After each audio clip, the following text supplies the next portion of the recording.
성도님들 한 주일 동안 평안하셨습니까? 네, 이렇게 교회에서 좋은 환경에서 같이 예배드리게 되어서 감사한 마음을 갖습니다. 오늘이 6월 13일이죠.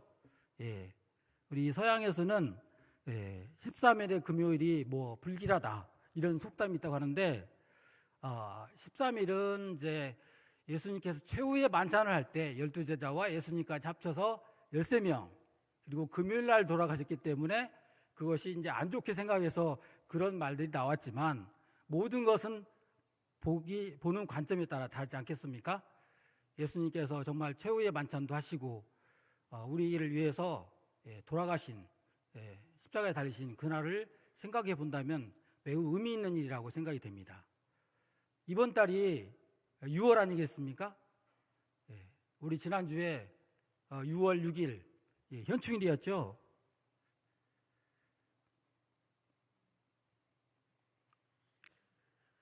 현충일에 우리 나라가 지금까지 평안이 있도록 정말 6.25 때 목숨을 바쳐서 정말 나라를 지킨 호국 영령들 덕분에 우리나라가 남한 지역이 공산화되지 않고 이렇게 신앙의 자유를 누리고 있습니다. 그리고 우리가 일제시대 때 보면은 정말 독립투사들이 그 일본 군경들의 모진 고문 속에서도 정말 목숨을 바쳐가면서 나라를 다시 회복하기 위해서 애쓰고 생명과 재산과 때로는 가족까지도 다 헌신하였던 걸 보게 됩니다. 요즘에 보면은 선거도 있었는데 이 선거에 당선되기 위해서 정말 얼마나 그 각고의 노력을 하고 수많은 세월을 살아왔고 정말 모든 시간과 건강과 재정과 어떤 때는 거의 생명까지도 내놓으면서 이 나라를 위해서 봉사하려고 하는 분들이 많이 있습니다. 그렇지만은 결국은 세상은 우리가 죽게 되면 끝일 텐데 이 세상을 위해서도 이렇게 애쓰는 분들이 계시는데 정말 영원한 나라를 우리가 상급받았고 우리의 죽음 이후에도 정말 생명을 주신 그런 정말 사랑이 많으신 우리를 압제하는 분이 아니시고 목숨까지 내어놓으신 하나님의 사랑을 위해서 사는 일에는 정말 목숨까지는 바라지도 않지만은 시간이라든지 재정이라든지 성경 연구라든지 이웃을 형제를 위한 기도라든지 이게 너무나 부족했구나. 더 큰 보화가 하늘의 보화가 있는 이 목적을 위해서 우리도 세상 사람들이 하는 것 이상으로 더 해야 되겠다는 것을 6월 이 시기에 한번 생각해 보게 됩니다. 우리가 이제 휴대폰을 늘 갖고 다니죠. 그리고 우리가 이제 교회도 다니고 또 학교 같으면 고등학교 동창, 대학교 동창, 또 사회에서는 직업의 같은 직업의 사람들, 또 무슨 어디 이제 각종 모임이라든지 친척이라든지 많이 있습니다. 그러면 거의 매일같이 부고가 와요. 진짜 결혼식은 한 번 온다면 부고는 한 5번 오는 것 같아요. 그러니까 사람들이 그만큼 이제 죽어간다는 것이죠. 저는 30살 되기 전까지는 적어도 30살 되기 전까지는 죽는다는 거에 대해서 그렇게 크게 생각해 보진 못했습니다. 제가 33세에 이제 결혼했는데 그 전에 우리 외할아버지 또는 친할아버지가 돌아가셨다는 소식을 듣기나 했지만 제가 마침 군대에 가 있었기도 하고 또 어떤 여러 사정으로 인해서 그 장례식에 가보지 못했어요. 그리고 남일같이 생각이 들었죠. 근데 살다 보니 저에게도 아주 가까운 분들이 이제 지금까지 3번의 죽음이 있었습니다. 첫 번째는 결혼 후에 첫 번째 아들이 태어난 지 3일 만에 숨졌죠. 그전에는 저는 이 아기가 그냥 결혼하면 자동적으로 생기고, 그냥 남들은 그냥 아기가 또 백일잔치, 돌잔치 하니까 그게 쉽게 생기는 줄 알았는데, 하나의 생명이 이렇게 세상에 나와서 태어나긴 거 사는 것도 물론이지만 태어나는 것 자체도 매우 소중하구나. 너무 귀한 것이구나. 이게 쉽게 태어나는 것이 아니구나. 그때 깨달았습니다. 이제 아이가 태가 목에 감겨서 거의 초죽음 상태에서 태어났는데, 저는 막 그때 이게 그때 와서 정신이 번쩍 들어서 막 울면서 기도했어요. 하나님, 이 아이를 살려주시면, 제가 이제 그 군대에 있을 때 사스미 동산에서 근무했었는데, 주변에서 근무했었는데, 그때 친구들이 이제 우리 신학과 친구들이 많았어요. 그리고 제가 앞으로 제대하면 무엇을 위해 살까, 어떤 직업을 가지고 살까 생각하다가, 그때 이제 신학과를 가야 되겠다 생각해서 신학과 시험을 보고 합격한 적도 있었어요. 그래서 제가 앞으로 이 직업을 바꾸고 신학과에 가서 목회를 해보도록 하겠습니다. 하나님, 이 아이를 좀 살려주십시오. 이렇게까지도 기도했었어요. 이제 그러나 눈물로 기도했지만 그 아이는 살아나진 않았죠. 좀 너무나 아까운 아이를 보니까 너무 잘생기고 정말 아들이었어요. 그래서 그 아이를 나중이라도 하늘나라에 가서라도 꼭 만나보고 싶고, 미안하다, 너를 좀 지켜주지 못해서, 그런 말을 좀 하고 싶기도 하고, 그래서도라도 신앙을 떠나서는 안 되겠다, 이런 생각을 갖게 되었어요. 그 다음에 아시다시피 저의 전처가 또 갑작스런 암에 걸려서 숨지게 되었는데, 다 그 자녀들 위해서 다 연락도 하고 서로 잘 되기를 바라는 그런 상황이었는데, 갑작스레 그런 일을 당하고 보니 현실 같기도 하고 꿈 같기도 하고, 어떻게 나에게 이런 일이 일어났는가.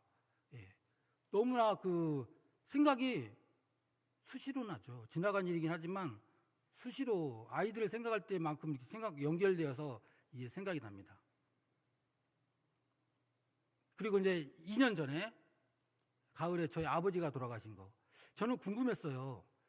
다른 분들의 가족이 부모님이 돌아가셨을 때 어떤 기분이 들까. 특히 제가 장남이기 때문에 동생들도 건사해야 되는 생각을 갖고 있어서, 어떻게 우리 가족이 돌아가시면 어떻게 되나, 아버지가 돌아가시면, 어머니가 돌아가시면, 그거 몰랐는데, 우리가 저번에 이제 필리핀에 이제 선교회 갔을 때 저희 아버지가 돌아가셨다는 소식을 듣고, 이제 목사님하고 급히 정말 사모님께서 비행기표를 주셔서 돌아가신 다음 날 도착을 해서 여러분들의 성도님들의 위로 가운데서 잘 치렀습니다. 그래도 가끔 생각해 보면 뭐 아버지도 우리한테 고맙다고 하고 할 만큼 했다고 생각했는데도 좀 더 살아 계셨으면 하고 싶은 말이 있을 것 같다는 생각이 들고요. 이게 이제 지난 5월 말에 제 딸아이가 미국에서 이제 대학원을 졸업해서 졸업식에 갔는데, 미국은 졸업식에 손님들이 엄청 많더라고요. 예를 들어서 졸업하는 사람만 300명 되는데 하객들이 한 5,000명 왔어요. 엄청난 스타디움에서 졸업식을 하는데 막 웅장한 음악과 함께 쫙 질서정연하게 입장하는 거 보니까 감동되더라고요. 근데 이제 우리 큰 딸 졸업식을 보기 위해서 친척들 14명이 왔어요. 그리고 다른 사람들도, 다른 가족들도 다 그런 것 같더라고요. 그래서 전 처남도 만나고 다 만났는데, 제가 처남한테 그랬어요. 야, 이렇게 좋은 시간인데 우리 14명 온 것보다 한 사람 온 것이 더 나을 뻔했다. 무슨 말이냐면, 가장 기뻐해야 될 자기 엄마에게 이 좋은 순간을 말하고, 얼마나 딸이니까 엄마한테 얘기를 하고 싶겠어요. 무슨 얘기, 어디 좋았던 일, 나빴던 일 다 엄마한테 말하고 싶을 텐데, 그 엄마가, 세상에서 가장 기뻐할 엄마가 이 자리에 없다는 것이, 야, 정말 슬픈 일이구나. 이렇게 하니까 눈물이 나오려고 하더라고요. 그래서 우리의 사망, 이것이 참으로 언젠가 한 번씩 우리가 겪어야 될 일이긴 합니다. 그런데 하나님께서 나중에 재림 요한계시록 22장 끝부분에 21장 4절에 모든 눈물을 그 눈에서 씻기심에 다시 사망이 없고 애통하는 것이나 곡하는 것이나 아픈 것이 다시 있지 아니하리니 처음 것이 다 지나갔음이라.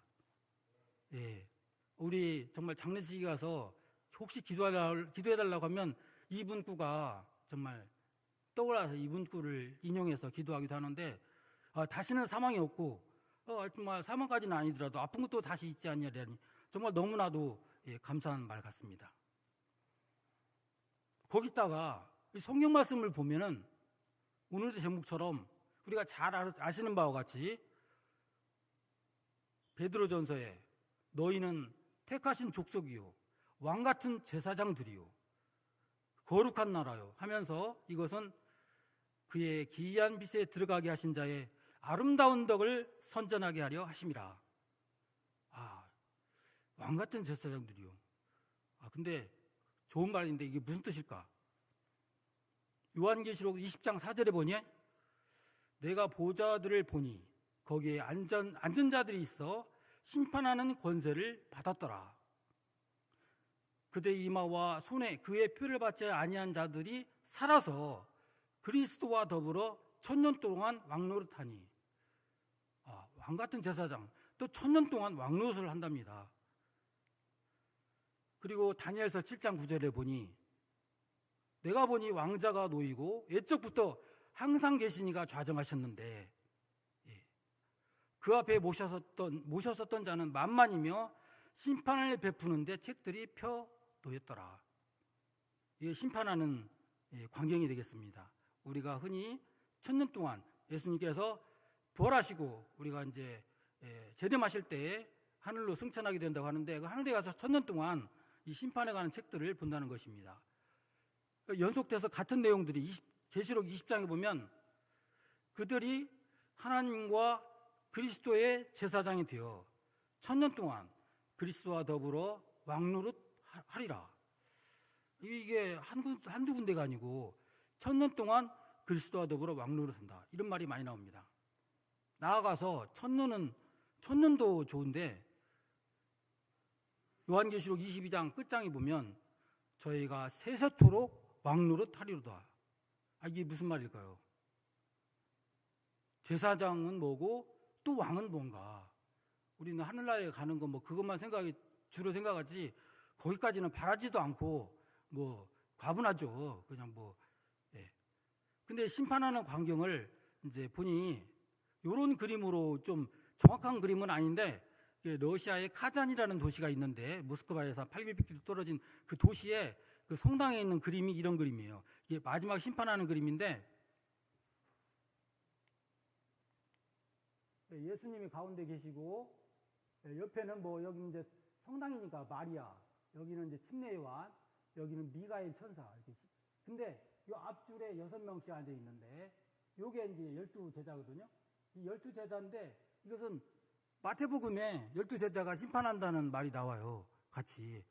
그리고 수많은 성도들이 많이 있는데 여기 방금 우리가 읽어본 성경절에 보면 심판할 때 수많은 사람들이 같이 심판을 하는 거예요. 생명책 여기에 책을 보면서 이제 심판을 하는 광경이 이런 광경으로 이제 상상할 수가 있는 것이죠.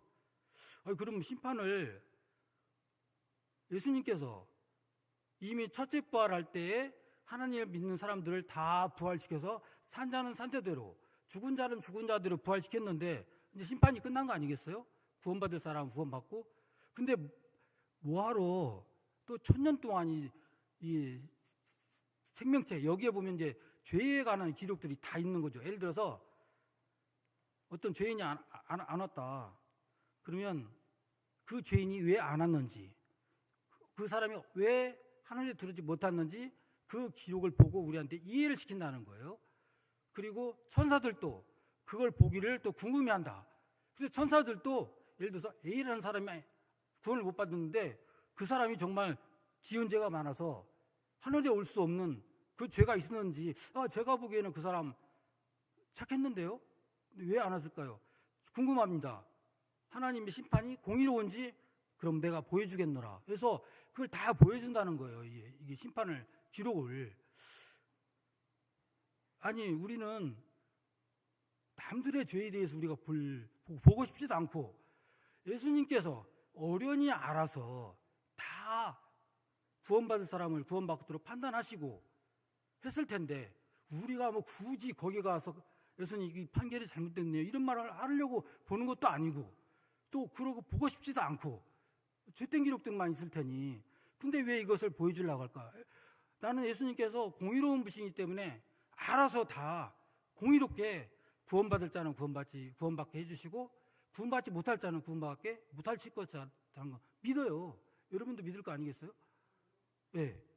근데 굳이 왜 이런 것을 1000년 동안이나 할까? 근데 대제사장과 왕이 이제 역할을 한다고 해서 이 제사장과 왕의 역할을 잠시 보겠습니다. 우리가 뭐 제사장은 예수님이 제사장이죠. 우리 죄를 대신해서 제사를 드리는 역할을 해주시니까 어린 양이신 예수님 또 제사장이신 예수님께서 우리 죄를 대속해 달라고 하나님께 나의 피로써 용서해 달라고 대신 구하시는 분이 제사장의 역할이죠. 예. 변호사보다도 더 변호를 하는 그런 역할이 되겠죠. 그래서 우리 2019년 1기 교과에 보면 거기에 이제 요한계시록이라는 과목을 우리가 2019년에 공부했는데 거기에 보면 거기에도 그런 기록들이 많이 나옵니다. 1000년기 동안 구원받은 자들은 어디 있는가? 그러면 백성들은 그리스도께서 예비하신 하늘 초소에 1000년기를 보낸다. 요한은 구원받은 그들이 왕과 제사장으로 보좌에 앉아 세상을 심판하는 모습을 본다. 우리 앤드루스 대학교 신학과 교수 전문가가 쏘는 거예요. 성경에 입각해서. 그리고 마태복음 19장 28절에 12제자가 12보좌에 앉아 이스라엘 12지파를 심판하리라. 또 바울도 고린도전서에 성도들이 세상을 심판하리라고 진술했습니다. 역시 이제 계속 교과에 보면 그렇게 심판하는 이유는 사단이 하나님의 성품과 그분이 피조물을 다루는 방법에 대해서 의문을 제기해왔기 때문에 다 공개해서 매일 공의롭게 이제 공정하게 판단했다는 것을 확인시켜주기 위해서 이것을 한다고 그랬어요. 근데 우리가 굳이 그걸 확인할 필요까지 있을까요? 하나님께서 다 알아서 하신 일을 뭐 우리가 또 다 알지도 못하고 또 그 사람에 대해서 다 알지 못하는데 뭐 기록을 다 읽어보면서 예수님 맞습니다. 이거 구원 안 하신 건 잘했습니다. 맞습니다. 또 다음 사람 보시죠. 이 사람 죄가 이렇게 있었는데 이 사람 구원 안 한 거 맞습니다. 또 다음 사람 또 다 보시겠습니다. 1000년 동안 이 역할을 우리가 하고 있어야 되겠냐 이거죠. 왜 이런 확인을 해야 되느냐 이거죠. 그것은 확인 이상의 의미가 있지 않느냐. 그래서 2019년 1기 교과에 보면 다 이게 세상을 판단한다. 보면은 우리 구원받은 성도가 심판자로서의 역할도 한다는 뜻이에요. 심판자로서 한다는 것은 재판장의 역할도 한다는 뜻이거든요. 물론 예수님과 같이 뭐 자기 독단적으로 하는 거 아니지만 예수님께서 이미 판단하신 거에 대해서 보면서 다시 그래서 율법전 그 성경에 비추어 행위를 조사하여 육신의 행위에 따라 모든 사건을 결정할 것이다. 그럼 왕과 제사장이 있는데 아까 제사장에 대해서는 우리가 뭐 하는 역할인지 알았죠? 그 왕이 뭐 하는 거예요? 왕은 우리가 이제 뭐 하는 사람인지 알긴 알아요. 그렇지만 한번 봅시다요. 왕이 할 수 있는 것은 왕의 권한을 할 수 있는 것은 국군 통수권, 전쟁도 일으킬 수 있고 명령을 하면 병사들은 따라야죠. 뭐 가서 죽어라면 죽어야 되고 싸우라면 싸워야 되고 이것이 왕의 명령이면 절대 복종해야 돼요. 그 다음에 왕은 법도 만들 수가 있습니다. 법도 만들고 재판도 할 수 있고 각종 국민들을 위한 백성들을 위한 복지에 관해서 행정적인 일을 또 처리할 수도 있습니다. 지금은 우리나라가 이제 상권 분립이 되어서 입법권, 사법권, 행정권이 분리되어 있지만 왕정 당시에는 왕이 이 3권을 다 가지고 있지 않았습니까? 왕이 다 할 수 있었어요. 그럼 왕은 이런 권한이 있어요. 그럼 왕이 갖고 있는 권한 중에서 어떤 권한이 우리한테 가장 중요한 권한인가? 전쟁이 일어나는 그거 어쩔 수 없어요. 저기 쳐들어오면 가서 막아야 되니까 뭐 왕을 탓할 수는 없어요. 법도 만드는 것도 탓할 수 없는데 이건 뭐 나 혼자만의 문제가 아니고 전 백성에게 적용될 법을 만드는 거니까 뭐 공정하게 만들 것이죠. 그러면 여러분 왕이 할 수 있는 권한 중에서, 대통령이 할 수 있는 권한 중에서 정말 우리한테 정말 필요한 권한이 뭘까요? 죽을 사람을 살릴 수 있는 권한. 왕은 사형 선고도 할 수 있지만 사형 선고 받은 사람을 사면해 줄 수 있는 권한이 있습니다.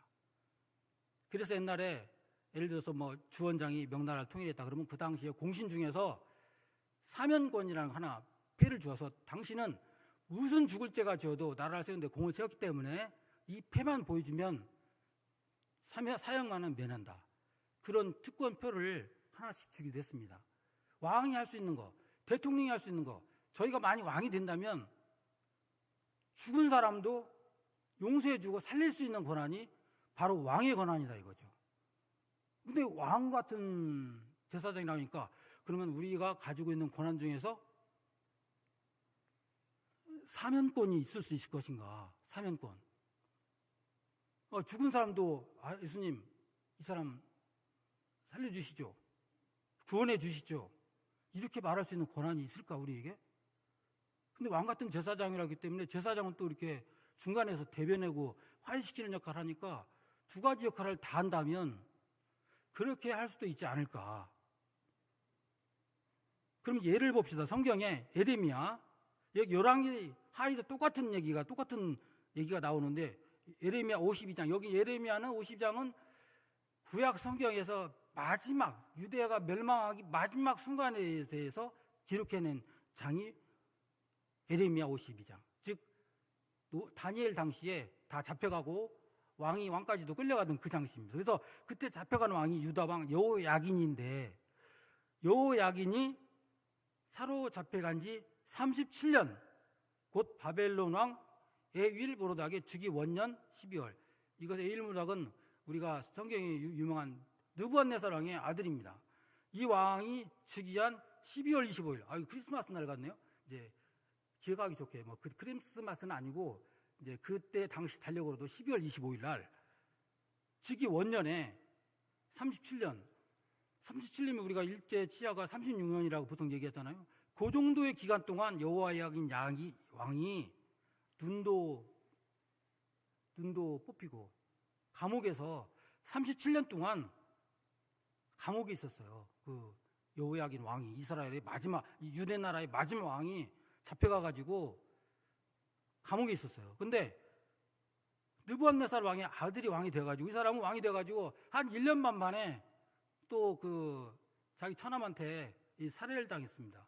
그래서 다른 사람 왕이 됐는데 특별히 한 일이 없는데 성경에 기록될 정도의 중요한 일이 뭐냐면 그에게 선임하라고, 즉 여호야긴에게 선임하라고 그의 지위를 그와 함께 바벨론에 있는 왕들의 위보다 높이고 복권시켜준 거예요. 사면시켜준 거예요. 그래가지고 그 죄수의 의복을 바꾸게 하고 그 일평생에 항상 왕이 앞에서 먹게 하였으며 그의 쓸 것은 날마다 바벨론 왕에게서 받는 정수가 있어서 죽는 날까지 그 정신토록 끊이지 아니었더라.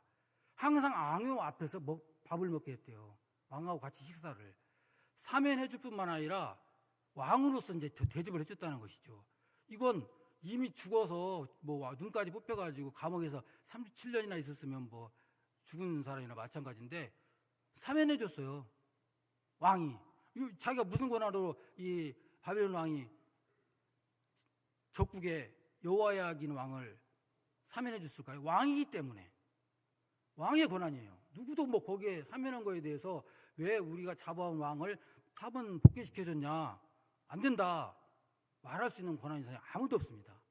왕은 바로 이런 사면 권한이 있는 사람이 진정한 왕이 아니겠습니까? 그럼 우리가 정말로 이렇게 왕의 권한이 있을까요? 근데 또 우리가 왕노릇 한다고 했는데 왕노릇 하려면 왕국이라는 땅도 있어야 되고 백성이 있어야 왕노릇 하지 않겠습니까?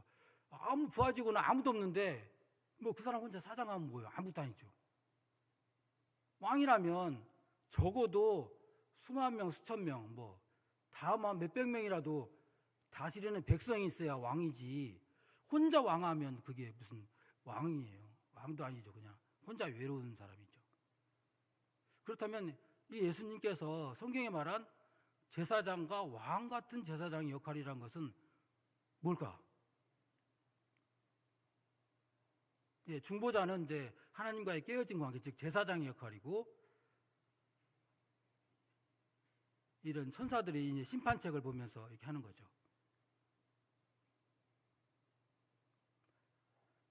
자, 우리가 그러면 이제 좀 결론을 뒤로 하면서 우리 옆에 있는 사진 보시죠? 뭐 누군지 다 아실 거예요. 우리가 이제 교회 다니면서 가끔 생각하는 게, 아니 그러면 세종대왕은 구원 받으려나? 또 이순신 장군은 구원 받으려나? 훌륭한 분이잖아요. 우리나라에 그렇게 훌륭한 임금이 어디 있었으며, 이순신 장군처럼 우리나라를 민족을 구원한 훌륭한 분이 어디 있어요? 근데 그 당시에는 뭐 이분들이 예수님의 예자도 못 들어봤을 텐데 이분들이 구원 받으려나? 알 수 없죠. 하나님께서 알아서 하시겠고, 뭐 로마서에 또 천지 만물 간에 하나님을 알 만한 분명한 것이 보인다. 그래서 별들이라든지 꽃이라든지 새라든지 이런 거 보면서 천지 만물 창조하신 창조주를 알 수 있게, 거기에도 천지 만물에도 하나님을 계시두었다. 또 그랬으니까 그걸 보다 알 수 있는 기회는 있었겠죠. 그러나 오늘날처럼 직접적인 전도를 받거나 교회에 나오라는 얘기를 들어보거나 성경에 대해서 공부를 해보거나 그럴 기회는 없었을 거예요. 지혜가 무궁하신 하나님께서 이런 분들도 다 알아서 우리가 알지 못하는 방법으로 공의롭게 판단해 주셔서 구원해 주시든지, 또 아니면 또 구원 못 하든지, 그것까지는 우리가 하나님의 소관이기 때문에 알 수는 없습니다. 자, 이 사람이 사진에 나온 사람이 누구예요? 가운데 있는 사람? 좋아하는 사람이 별로 없는 비호감을 많이 받고 있는 트럼프예요. 트럼프가 지금 뭐 하고 있습니까? 백악관 집무실에서 기도하고 있습니다. 기도하고 있는데 그 옆에 있는 사람도 누구냐면 미국에 있는 유명한 기독교 목사님들이에요. 목사님들이 트럼프와 함께 지금 백악관 집무실에서 하나님께 기도하고 있는 거예요. 이 트럼프가 뭐 저도 비호감이긴 합니다만은 기독교인이에요. 근데 좀 이상한 기독교인인 것은 장로교를 어릴 적에 다녔는데 지금은 자기가 자칭 나는 무교파 기독교인이다 이렇게 말해요. 그러니까 교회는 안 다니고 하나님을 믿는다, 이제 그거죠. 그것도 나름대로 기독교를 위해서 좋은 일도 했어요. 뭐냐면 뭐 종교 자유위원회라는 것을 대통령 직할로 해가지고 종교 자유를 많이 할 수 있도록 또 이 사람이 또 이런 걸 했어요. 그래서 트럼프는 뭐예요? 강간범이고 전과자예요. 그래서 뭐 이번에 LA에서도 그렇게 피켓 들고 했습니다. 우리 제 지인 중에도 기독교에 하나님은 믿는데 교회 안 다니는 사람이 있어요. 하나님 믿으면서. 제 생각에 제가 형이라고 부르는 분인데 왜 교회를 안 다닐까요? 제 추측인데 하나님 믿는데 교회가 헌금을 내야 되니까 그게 귀찮아서 안 가지 않나. 근데 제 추측이에요. 아무튼 이제 교회 다니면 뭐 여러 가지 의무도 있고 뭐 즐거운 마음을 하면 좋지만 뭐 의무감을 할 수 있는 것도 있으니까 하나님은 있는 건 부인은 못 하겠고, 트럼프의 장남은 역시 기독교인이에요. 그래가지고 트럼프의 장남이 작년에 10월 달에 순복음교회, 여의도 순복음교회 와서 간증을 했어요. 무슨 간증을 했냐면 트럼프에게 암살범이 총을 쐈잖아요. 근데 총알이 스쳐 지나가면서 이게 고개 돌릴 때 살짝 지나가가지고 피자국만 살짝 났지 않습니까? 그래서 하나님께서 우리 아버지를, 트럼프 대통령을 구원해 주신 것, 하나님의 뜻이다, 이렇게 간증했어요. 근데 트럼프 아들 입장에서나 트럼프 입장에서 보면 그렇게 말할 수도 있다고 이해가 가요. 그 사람이 뭐 마음에는 안 들지만 저 어떻게 총을 쐈는데 그 옆에 얼굴을 스쳐갈 수가 있어요. 뭐 기적 중에 기적이겠죠. 이거 하나님이 돌보지 않고는 뭐 있을 수 없는 일이죠. 근데 우리가 만약에 예화예요. 하늘에 갔는데 이 트럼프가 와 있는 거예요. 하나님, 지금까지 모든 사람에 대해서는 우리가 기록을 봐서 뭐 이해가 갑니다만은 이 사람은 왜 와 있는 거예요? 이 사람 기록 좀 다시 좀 보죠. 봐가지고 강간도 있고 뭐 교회도 다닌다고 했지만은 자기 뭐 유권자 표를 얻기 위해서 한 거 아닙니까? 그러면 이거 다시 지상으로 돌려보내지 않겠습니까? 이렇게 우리가 심판을 해야 될까요? 정말 우리가 보기에 비호감인 사람이 와 있을 수도 있겠죠. 그건 알 수 없으니까. 하나님께서 더 잘 아시니까. 자, 이분은 누구예요? 우리 이제 나이 드신 분은 뭐 다 알죠. 우리나라 삼성 때문에 우리나라가 이렇게 자부심 있고 먹고 살 수 있게 됐다. 과언이 아니에요, 정말.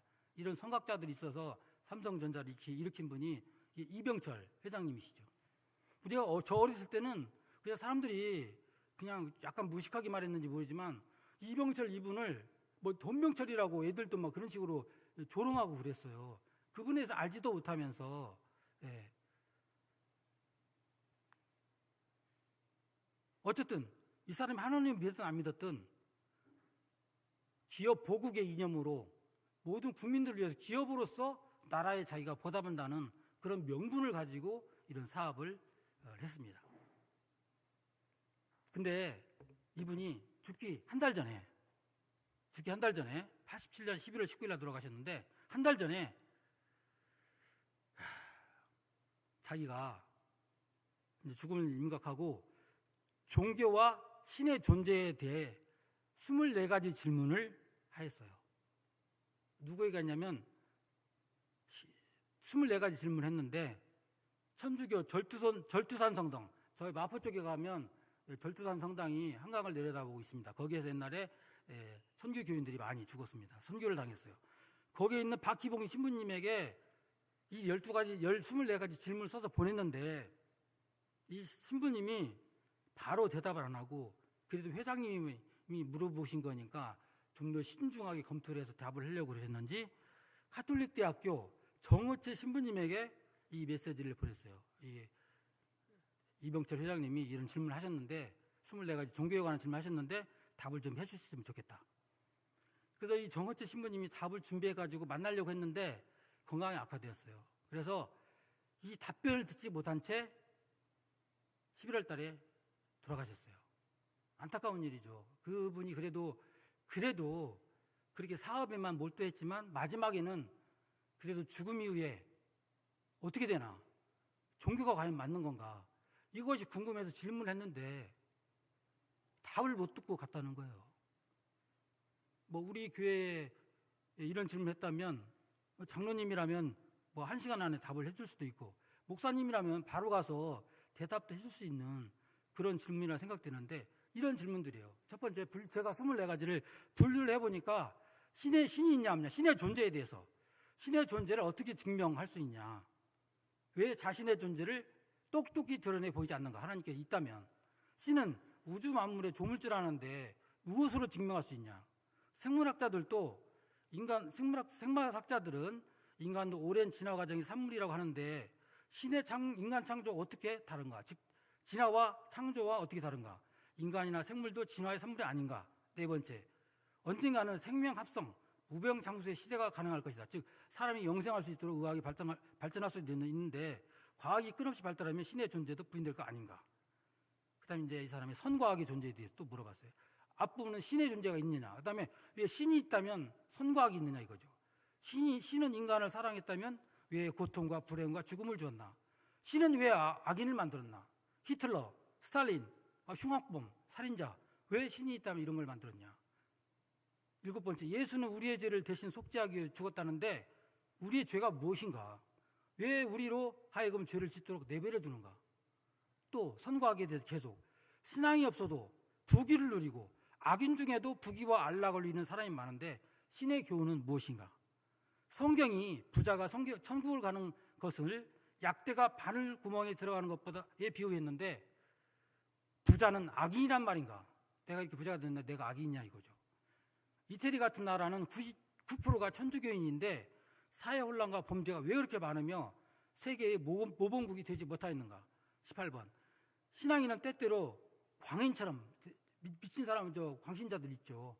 또 뭐 잘못된 이단들도 많이 있는데 되는데 공산당원이 공산주의에 미치는 것과 무엇이 다른가?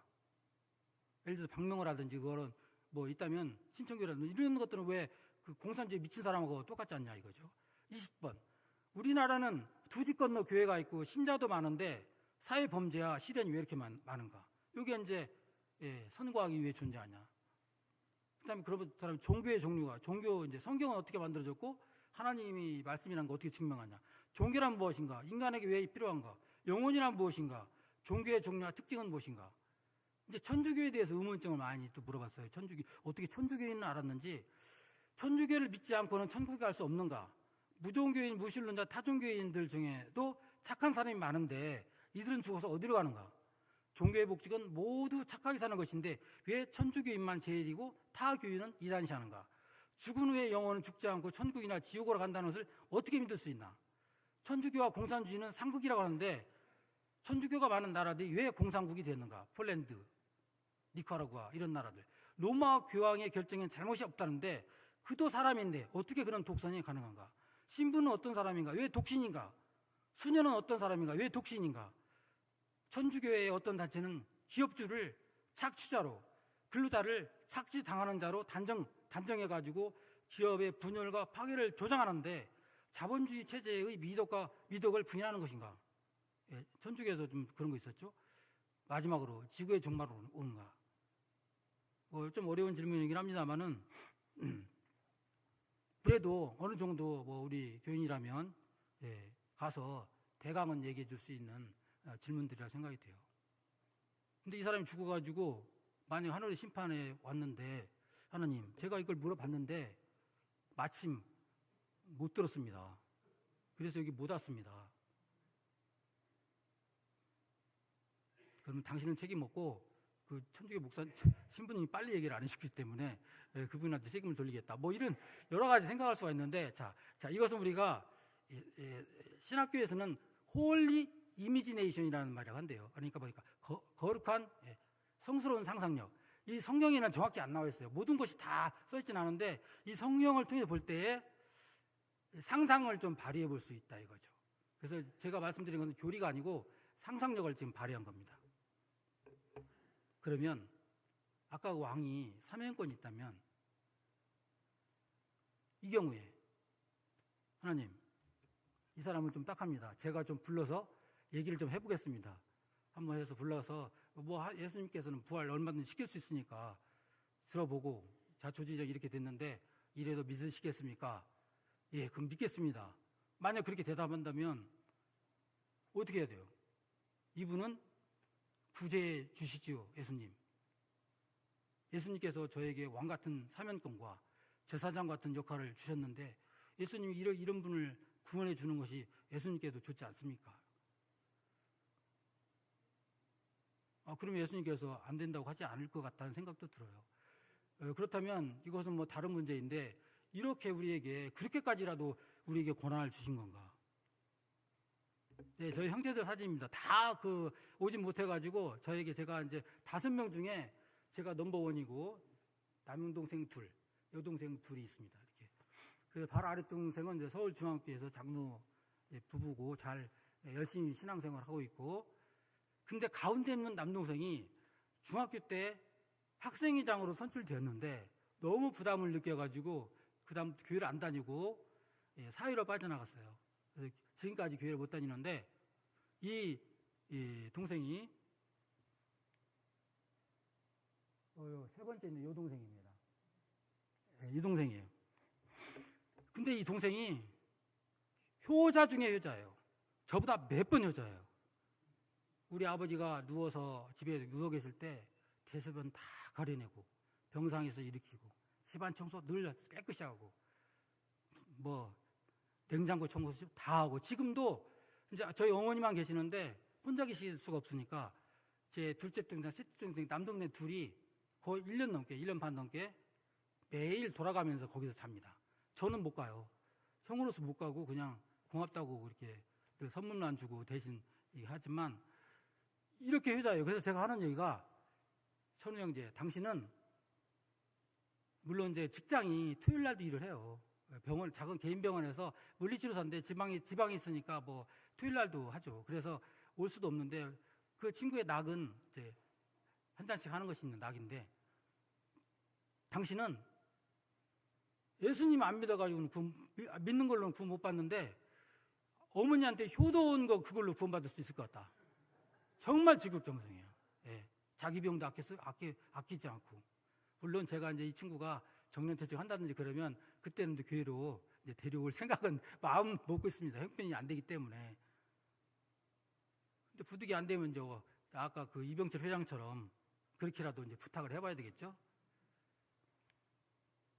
두 번째, 여기 제 옆에 있는 이 형제는 제 매제인데, 큰 여동생은 영화원교회 다녀요. 차석 집사인데 열심히 봉사하고 신앙심도 좋아요. 근데 남편은 이제 교인이 아니에요. 그렇지만 자녀들을 또 이렇게 삼육으로 보내고, 또 가끔 자녀가 침례받을 때는 영화관 교회 나오고, 또 본인은 교회는 안 나오지만 자기도 어릴 때 교회를 다녔다고 그래요. 완실교회는 아니지만 다녔다고 그러고, 우리가 기도하자 그러면 같이 기도도 하고 뭐 그래요. 회사에는 지극정성이에요. 은행원인데 평생 동안 은행 지점을 나가든지 본점을 가든지 누구보다도 일찍 와서 문을 열어요. 그렇게 지극정성이, 그 회사 일에는 그 지극정성으로 이제 지점부장까지 되어서 현재 하고 있는데 교회는 안 나거든요. 그래서 우리 큰 여동생이 늘 하는 얘기가 이혼한다. 맨날 이혼한다. 그 말만 하고 사는데 좋을 때도 있거든요. 이렇게 저희 어머니, 우리 형제들이 바빠서 돌보러 못 갈 때 가끔 가서 또 도와주기도 하고, 그래서 다 퇴직하면 다 이제 우리 교회로 인도할 목적은 갖고 있지만 어떻게 될지는 모르겠죠. 가운데 있는 사람 알죠? 맨 앞줄에. 예. 제 와이프인데, 몸은 교회 왔지만 교인은 아니에요. 침례 받았지만 교인도 아니에요. 본인은 하늘나라에 가고 싶지 않대요. 영생하고 싶지도 않아요. 왜 하늘나라에 가고 싶지 않냐 보니까 거기 가면 자기가 먹고 싶은 킹크랩 이런 거 못 먹고, 새우도 못 먹고, 맥주, 비어 한 잔도 못 하고, 그 무슨 재미로 사냐요. 그냥 현실에서 당신과 나 잘 살고 그걸로 끝. 나 더 이상 바라지 않는다. 나 70 이상까지 사는 것도 바라지 않는다. 늙어서 살면 뭐하냐. 젊은 모습 간직한 채로 죽고 싶다. 참, 제가 이 사람을 전도해가지고 오는 신앙을 공부 같이 해서 침례까지 받을 때는 예수님 믿고 같이 교회 다닌다고 했는데, 그때는 이게 이렇게 되면 교인 되는 줄 알고 전도하려고 결혼했어요. 어떤 목적에서 보면 제가 재혼할 때 이 사람을 전도해야 되겠다. 그런 마음이 반절 이상 있었어요. 그래서 결혼했는데, 그때는 이렇게 나와서 성도님들 앞에서 제가 부모님 잘 모시고 이렇게 교회 열심히 다닌다고 다 얘기했어요. 그러나 이제 자기가 오래 살다 보니까 자기도 이제 말 권한이 생기잖아요. 자기 하고 싶은 말 하고 사는 거죠. 이제 하고 싶은 말 하고 사는 거예요. 그래서 이런 식으로 이제 얘기하고 있는데, 이 사람도 제가 죽은 뒤에 볼 수 있을지 알 수는 없어요. 이제 아무튼 그렇지만 왕 같은 제사장이 되어서 한번 또 안 왔을 경우에 한번 불러다가 다시 한번 얘기를 해봤으면 좋겠다, 이런 생각이 들어요. 만약 왕 같은 제사장이라면 우리가 보통 몇 명 정도, 왕이 되려면 뭐 수만 명 돼야 되겠죠. 그렇게 바라지도 않고 우리가 알고 지내는 사람이, 내가 죽었을 때, 내가 결혼할 때 올만한 사람이 한 250명 정도 통계적으로 된다고 그래요. 그 사람의 사정에 대해서 좀 내가 알만한 사람들 250명 정도는 같이 볼 수 있겠죠. 이렇게 상상을 해봤습니다. 또 그 전에 살아서 하나님 믿으면 좋은 거고요. 그래서 예수님께서 마지막 말씀하시기를, 보라 내가 속히 오리라. 내가 줄 상이 내게 있어 각 사람에게 그 일한 대로 갚아주리라. 살아있는 동안 우리에게는 사명이 있으니까 하는 동안 다 노력을 하겠지만, 또 우리가 원하지도 않았지만 하나님께서 이렇게 또 꼭 제 얘기가 사실이 아니라 할지라도 이렇게까지 왕 같은 제사장으로서 귀하게 대해주신다는데, 세상 사람들은 정치를 위해서 또 나라를 위해서 목숨까지도 바치는데, 목숨까지는 바라지는 않지만 그래도 시간과 재정 할 수 있는 한 하나님을 위해서 산다는 것은 너무나도 큰 하늘 보화에, 너무나도 큰 의미 있고 귀하고 소중한 일에 우리가 사용되어진다는 것을 다시 한번 생각해보는 시간으로 여러분께 말씀을 드렸습니다. 감사합니다.